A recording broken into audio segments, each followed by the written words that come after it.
Hello, everyone, and thank you so much for joining us for our voter registration training. We are going to be discussing tips and tools to empower every eligible voter in 2024. We're really going to be focused today on how to register voters and best practices around registering voters. We're really not going to get into the policies of um, just voting and elections today. We will discuss those during other trainings that we have lined up for this year, but this is really training for your folks who are out in the field registering voters and for those people who are acting as a support to them. So I want to start by grounding us in the importance of why we do this work. Sometimes I've heard people say things like, I'm out and, just a few people stop by the voter registration table. It's not really a good use of my time, or something like where I'm standing, everybody's telling me they're already registered to vote. And so I want to ground us in the importance of this work.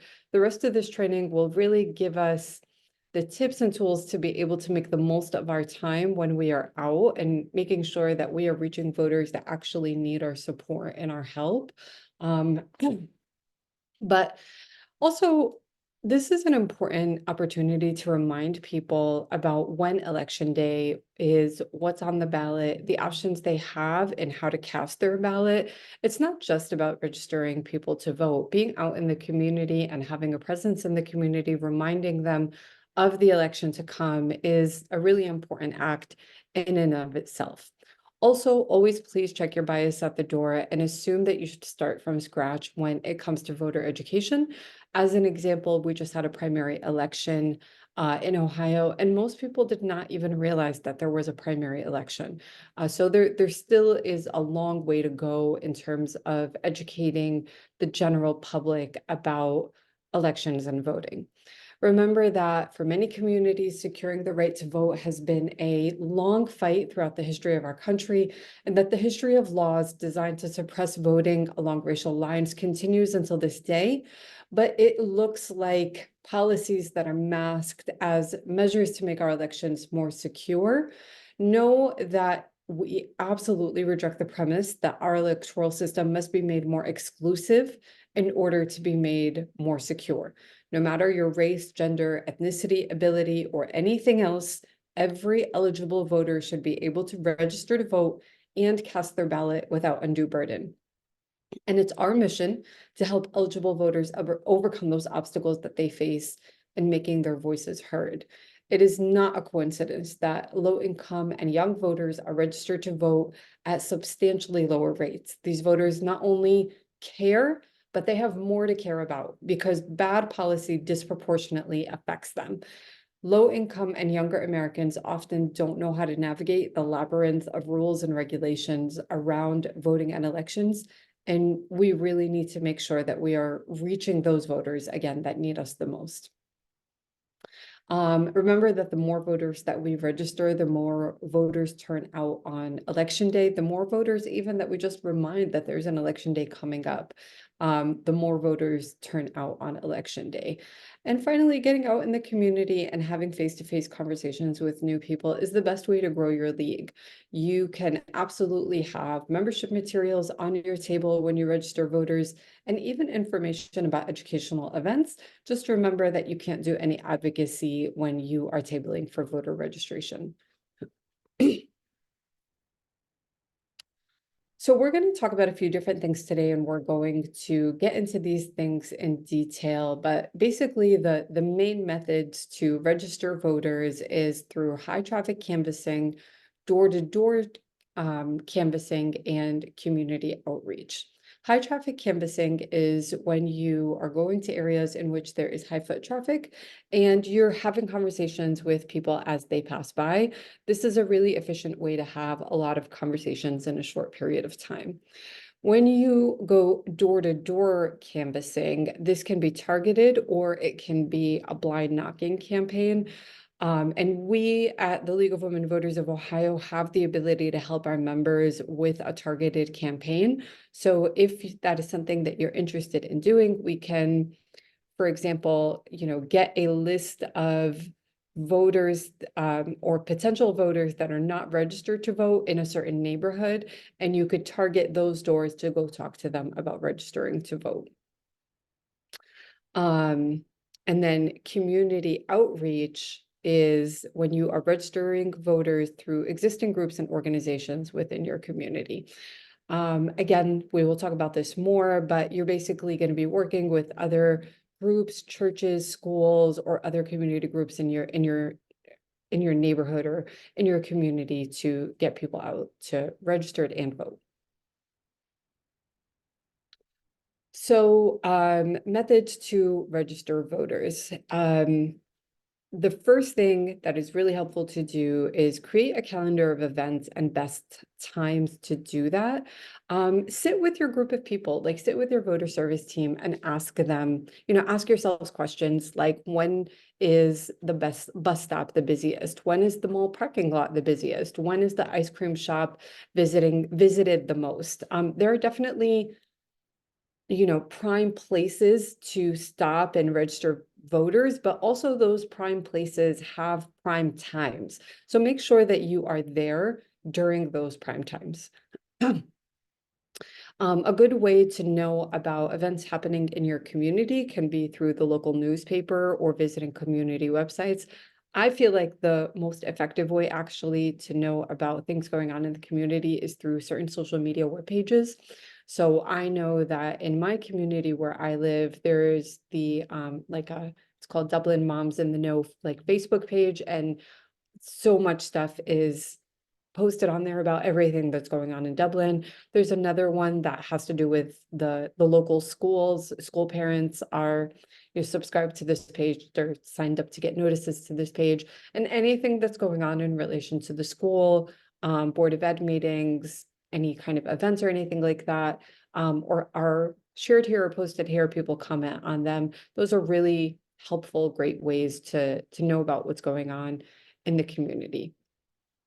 Remember that when you are in an event, if we're doing like a high traffic canvassing for voter registration, you should be in an area where there's a lot of people who are passing by, standing in line, hanging around. The location of that high traffic canvas can really make or break your day, and it's important to know as much about the location as possible before going. So different places to register voters, and these are by far not everything, but these are just examples, are community events, farmers markets, festivals, garden shows, parades, busy locations like malls or, outside of grocery stores. Please be sure that you ask the manager or the owner of whatever store you are canvassing in front of.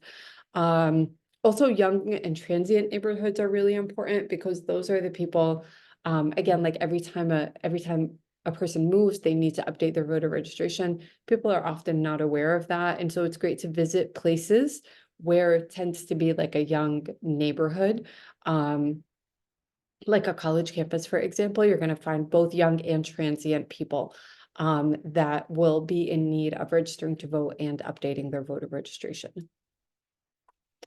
So let's talk about diversity, equity, and inclusion in voter registration. We should be actively aiming to register every eligible voter, regardless of who they are, what they look like, what they believe in, or what their abilities are. But in order to do that, we have to actively engage in reaching out to communities that are not necessarily our communities and be open to doing things a little bit differently. I want to make space here and say that that is an uncomfortable thing. That is a hard thing. But that is definitely a thing that we can do. And even if you're doing it in the right way, in a gracious way, most groups will actually be really grateful for the help that they're going to receive from an organization that's been doing this for over 100 years. Doing registration work in communities other than your own can be a little bit, I would say, sensitive. And so you have to be conscious of how you are approaching an organization and make sure that you are both internally and publicly with the representative of that organization, making the intention that you are there to help and support. You are not necessarily there to build your namesake or kind of put a check mark next to a list of things that you're trying to do. When you show up in a community with the intention of supporting that community, it shows. And so I genuinely believe that making that intention is a great place to start.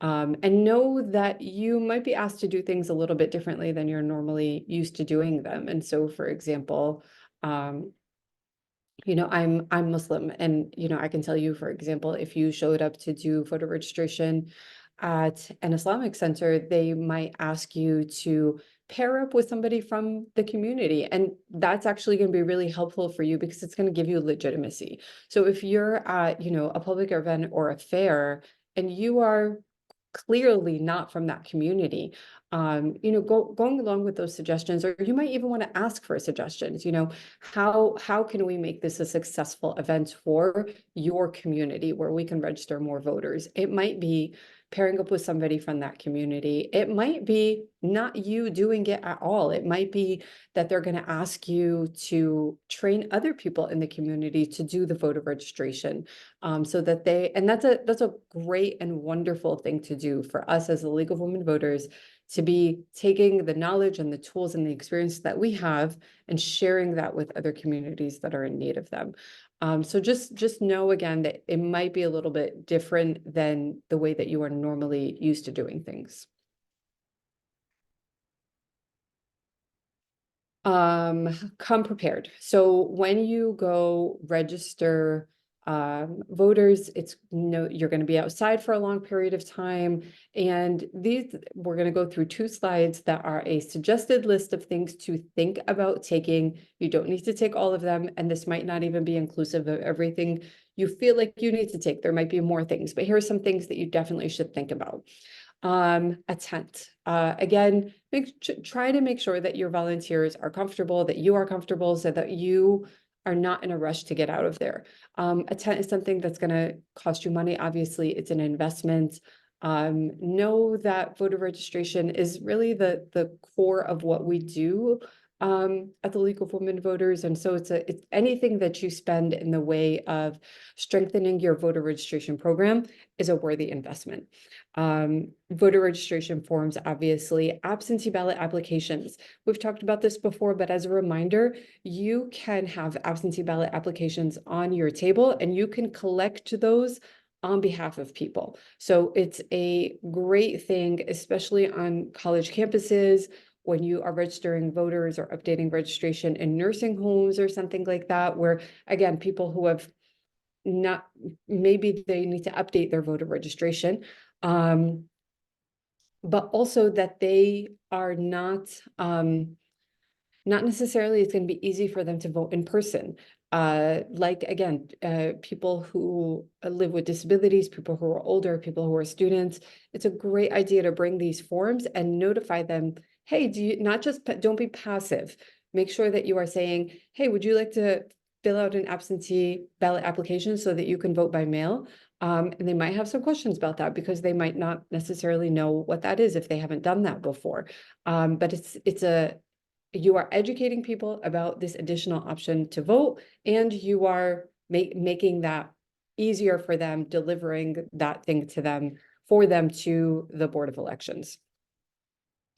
Make sure that you have clipboards for these because you will want somebody who is at your table, but you're also going to want people who are out and moving around in the crowds. When you have, people who are standing in line, when you have people that are just congregated and talking, come up to them, ask them. It's a great conversation starter. Even if you use an active line that we'll talk about how to approach people. You can, talk to them about registering to vote, but you can talk to them about other things too. Do you need any additional information about voting, for example? Do you know how to look up your ballot? So there's lots of ways that you can be doing voter education in the field while you're registering voters. Make sure that you have pens, obviously. You can bring a tablet with you, like an iPad. This is really helpful for somebody for a few different reasons. One, somebody who wants to look up their voter registration status, because we shouldn't just be registering to people to vote. We should be making sure that their voter registration is current. The other thing is not everybody's going to be comfortable handing you a form with their personal information on it. So that should always be your default. You want to collect a voter registration form on behalf of a person, but if you cannot do that, then tell them I can get you registered online if that's your preference. Or that's another option, for example. If they tell you that they will do that at home, obviously they have the choice to do so, but we ideally want to get them registered to vote or check their voter registration before they move away from the table. You want to bring a table, you want to bring identifying gear. So you see in the very nice picture here that there's a tablecloth with the LWV logo on it. There's literature stands there with signs of different kinds. So there's a QR code there so that people can check their own voter registration status. You have another sign there that says register to vote. I would ideally also have very large signs in front of, to the side of your table. If you are off the road, or, like in some place where you're not in front of passersby, let's just say, for example, you are in front of a Walmart.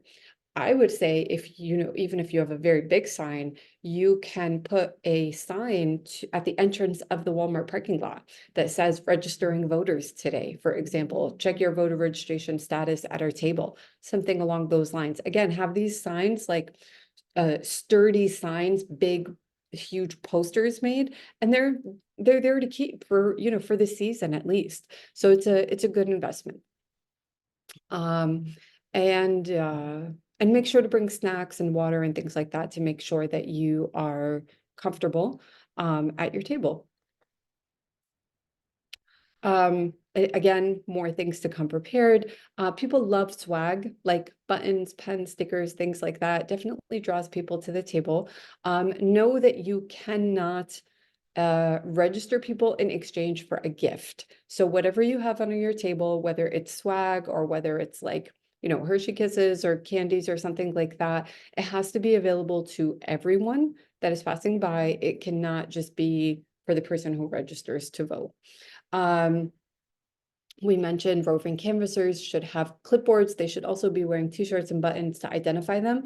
That you can have league t-shirts. Some t-shirts say, like I'm here to help you register to vote or something like that. A QR code, it's really helpful that each person with a clipboard on the back of their clipboard have something taped, like a flyer that is taped with a big QR code to help people register to vote and to check their voter registration status. So you don't necessarily need to direct them to the table where those things are. And then membership materials. Again, you can totally use this as an opportunity to recruit members. So how to canvass for votes. First thing is smile, be pleasant, make sure that you are well fed and happy when you are on a canvas, like a canvassing event, a voter registration event. People pick up on that energy and they are drawn to you. And when you ask people, would you like to register to vote? Or sorry, that's actually, you should not say, would you like to register to vote? We'll talk about that more, but you would say things like, are you registered to vote? Can I help you check your voter registration status? But so anyway, be happy. Ask everyone. Do not assume that anyone is registered to vote because of how old they are or how they look or how they're dressed or anything like that. Practice your lines before you go out to canvass. That's really helpful. Ideally, there should be 2 or 3 of you at each registration event, if not more, and spend some time practicing your lines with each other. Know that it is okay to get no's, right? You're going to get lots of no's, and that's okay. Hearing those no's means that you are addressing people and that you're talking to people. So among those no's, you're also going to get yeses for sure. But it's okay to get no's, and just know that that's a measure of how many people you're talking to.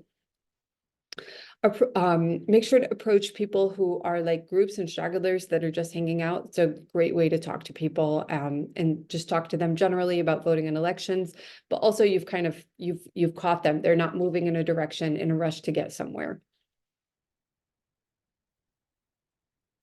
So let's talk about how to talk to people when you're out in the field. Um, and starting with things not to say. Would you possibly be interested in registering to vote? Do you want to register to vote? It's a good idea to register to vote. All of these things have in common that you are assuming that that person does not want to register to vote and that you have to convince them to do so. Think of yourself as somebody who is in the field as a resource for people who are there and need you. And so the question is more going to be, can I help you do this thing that I know you want to do? So, can I help you update your voter registration today? Have you checked your voter registration status? This might be a little bit against the grain of what you're usually used to saying, as I a few minutes ago made a mistake. And so it's really a good idea to take a few times and practice, write these things down on a little post-it or notepad or something next to your clipboard if you need to. But the main idea is to make sure that you are assuming that people want to register to vote and that they want your help.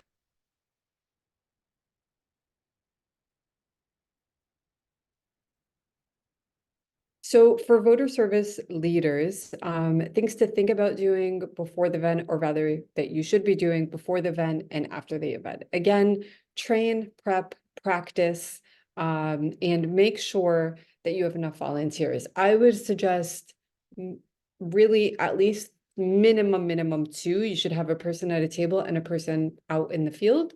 Try not to send people out by themselves. And if it's even more than three and you have a big event, that's amazing. But three is a good number. Make sure that everybody knows that they're supposed to be there, confirm your people are actually going to be there. And make sure that people are responsible for what they are supposed to bring with them so that you're not short when you get there, especially if you have a limited amount of time. You're only supposed to be in front of a place for like 2 hours or something. You don't want to waste that time going back home, gathering more supplies, coming back to your place.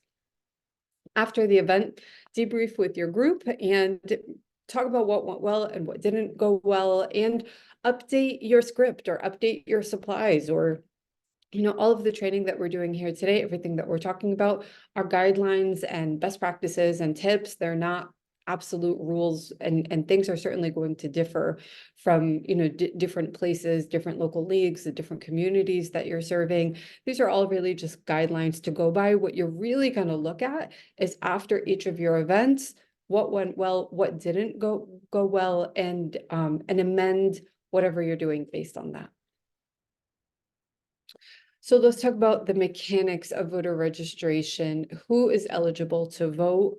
It is a US citizen, somebody who has lived in Ohio for at least 30 days before election day. You have to be 18 by election day. So that means that you do not have to be 18 when you are registering to vote. You can register 17-year-olds as long as they are going to be voting. They will be 18 by election day and eligible to vote. Additionally, you can register 17-year-olds and they can vote in a primary election if they are voting on the candidates that will be eventually moving up to the general. They cannot vote on issues in a primary election, though. And finally, that person has to be not currently serving time for a felony conviction. This actually happens to be something that's widely misunderstood. If you are serving time for a misdemeanor, you are eligible to register to vote and to vote from jail. And there are a lot of our leagues who do great work, and other organizations that do great work around registering voters and helping them to vote while they are serving time in a county jail for, again, a misdemeanor. Somebody who is convicted for a felony loses their ability to vote, their voter registration status is canceled, but they are eligible to register to vote when they are done serving their time. So this is what your voter registration form looks like. We will go over it in detail on a coming slide. But first, I just want to mention what you need to, or what a person needs for them to get registered to vote. They will need an Ohio driver's license or a state ID that is issued by the Bureau of Motor Vehicles, or they will need the last four digits of their social security number. If they are registering online, they will need both of those things. On the back of the form, this is what it looks like. It specifies the identification requirements. Note that it actually tells you have the option of putting in none, where it talks about the identification requirements. I would highly, highly suggest that you not allow somebody to write none. They're not going to read this. They're going to be looking to you for instruction, because they're probably going to be in a rush. But you will start by telling them to put their driver's license. And if they don't want to put their driver's license, they can put the last four digits of their social security number. So this is what your form is going to look like when it is properly highlighted. All of your, if you don't receive forms from the Board of Elections that are previously highlighted, please make sure that you sit with your team of volunteers and that they go through the process of highlighting the required parts of the form, and that includes everything that you're looking at. So at the top of the form, it will ask you why you are filling out this voter registration form, and then comes last name, first name. This is often a place where people make a mistake, getting mixed up with their first name and last name. Asks you for your street address, and then number 8 asks you for your county. This is another one where we've seen sometimes people read it as country. So make sure that when you are looking at that, you are seeing the name of a county there. Number 9, where it says birth date, sometimes people read that as current date, or they might mistake the date. Look at that before the person walks away and make sure like it looks like the birth date of a person who is eligible to register to vote. Number 10, you put in their identification, and number 11, phone number, which says voluntary. Highly, highly encourage that person to put in their phone number, and reminding them and encouraging them that the Board of Elections does not use this for any purpose other than if there's something wrong with their form, they will then reach out to them and, ask them to correct it. At the bottom, they will have to date, put the current date and then their signature in this box over here. Again, before they walk away, if you're not watching them fill out the form, before they walk away, tell them, hey, give me a second. Let me just make sure everything here is correct. Look it over for the things that typically go wrong. And make sure you use a new form for any corrections, and tear up that old form if anything like that happens. So remember that if you are collecting registration forms on behalf of other people, they have to be submitted to your Board of Elections within 10 days of that person completing the voter registration form. Really, realistically, try to get them there as soon as possible, but 10 days is your limit, or the voter registration deadline. And finally, remind people that they can and should check their voter registration status. The county BOE has 20 days to register you after receiving your application. Properly registered voters should receive a notice letting them know that they are registered to vote, and letting them know where their polling location should be. Before that person walks away, make sure that they have properly filled it out. Look out for the things that might trip a person up, and where a person might make a mistake, and have them fill out a new registration form if they need to. So special considerations when we are registering college students, know that college students can choose whether they wish to use their campus address as their home address or their home address, as in where their parents live, as their home address. And so they can register at either of those addresses.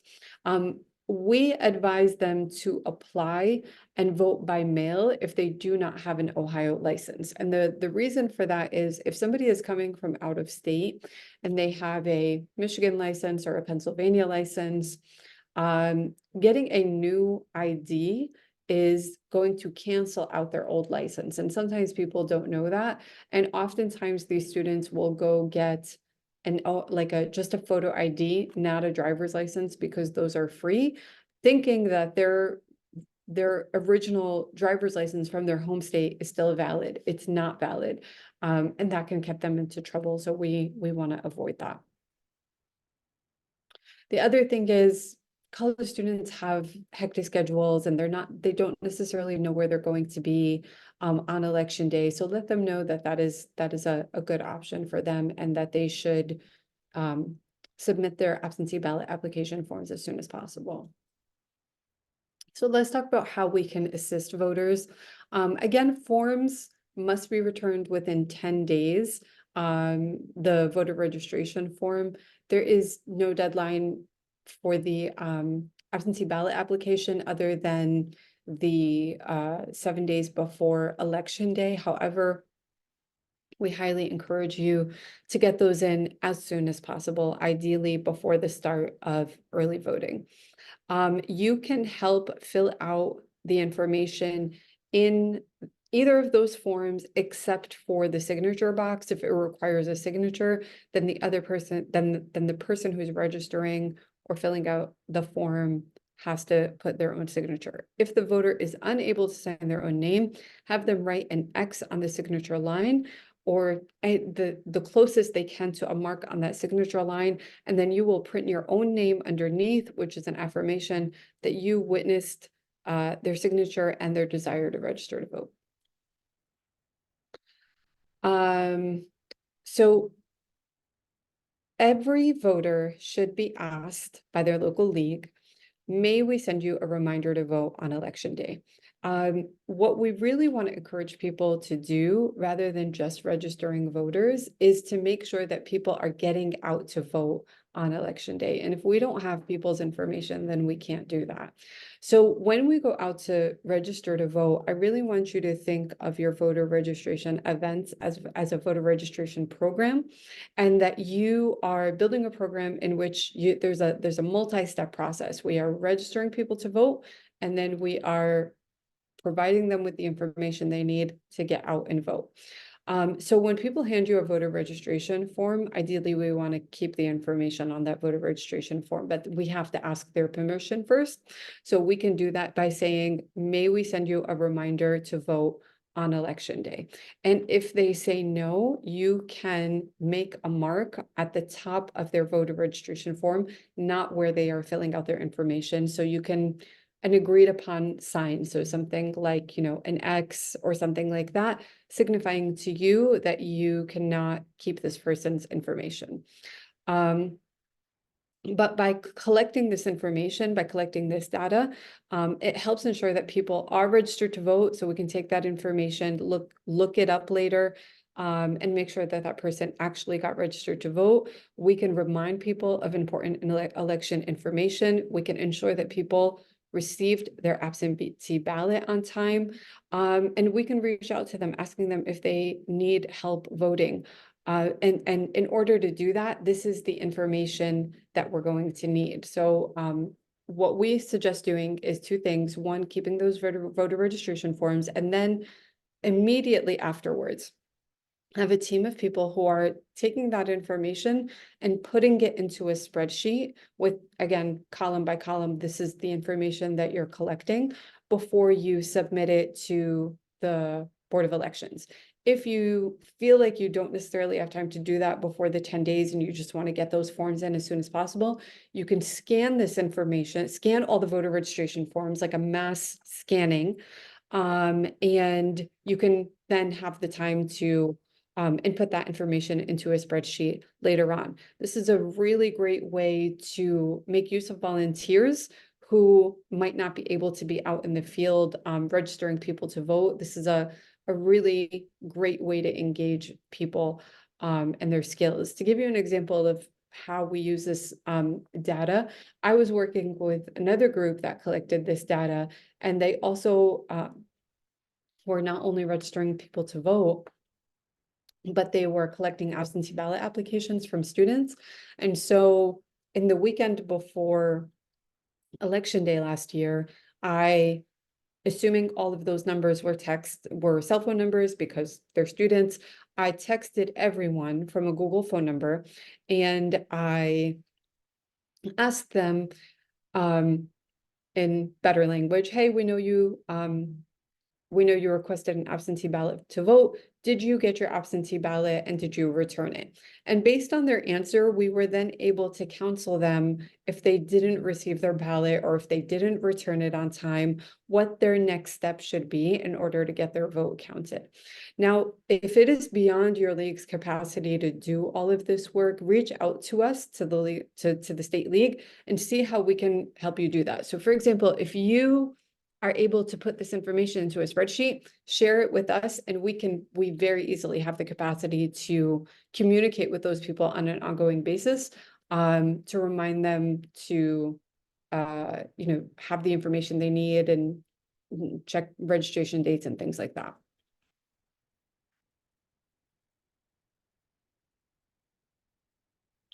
So we're going to end with We're going to end with frequently asked questions. Will I be called for jury duty? Maybe. Yes, the pool of the voter registration rolls are used to kind of gather the pool of potential jurors, but that is not the only way that potential jurors are recruited.